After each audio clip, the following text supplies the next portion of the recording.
Kumbinsidong Malacanang na maayos ang kalusugan ni dating Pangulong Duterte at maaring kailanganin lang niya ay mag-ehersisyo. At ayon sa Malacanang na kahit sinabi ni Ginang Elizabeth Zimmerman na pumapayat ang dating Pangulo, inihayag din itong nasa maayos man itong kalagayan. Report mula kay Eden Santos. He's okay, but he's so fit.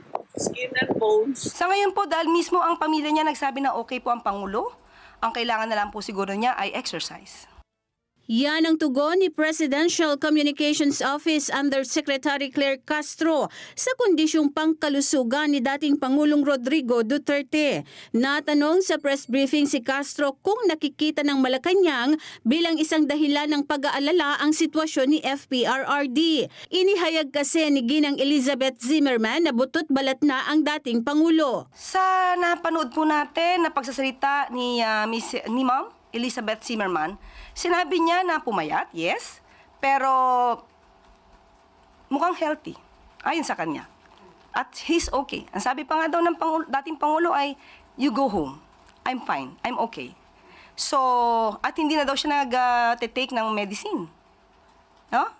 Parang maintenance. So, it's good for him, according to Ma'am Elizabeth Zimmerman. Dagdag pa ni Castro na ito rin ang ibinalita ni Vice President Sara Duterte. Saka mas maganda po talaga na natitignan naman po ang kanyang kalusugan doon mismo sa The Hague. So, hindi naman po pababayaan ang Pangulo, ang dating Pangulo doon. Naniniwala naman si Castro na baka hindi makakatulong sa depensa ni FPRRD sa kasong crime against humanity na kinakaharap nito sa International Criminal Court ang report ng Senate Committee on Foreign Relations na pinamumunuan ni Senator Amy Marcos. Nagtataka kasi ang legal counsel ni FPRRD na si Attorney Nicholas Kaufman kung bakit hindi pa isinusumite sa ICC ang nasabing report na magpapatunay na ang pag-aresto sa dating Pangulo ay resulta ng whole of government approach para pabagsakin ng mga Duterte.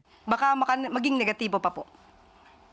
Kung makikita po siguro ang pag-iimbestiga doon at makikita kung paano ito ginawa, siguro hindi naman po bulag ang ICC judges para makita kung ano ba talaga yung maaaring naging katotohanan dito. Si FPRRD ay mag-aapat na buwan nang nakakulong sa The Hague simula nang arestuhin sa Ninoy Aquino International Airport sa Pasay City.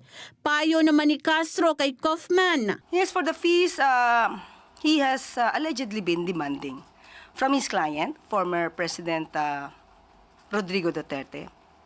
He should do better than that. He should concentrate on his defenses. He should concentrate on the allegations and admissions of the former president of his killings and that he ordered the killings of some people in relation to war on drugs. And he also admitted that he will double the EJK killings once elected as a mayor. He should concentrate on that.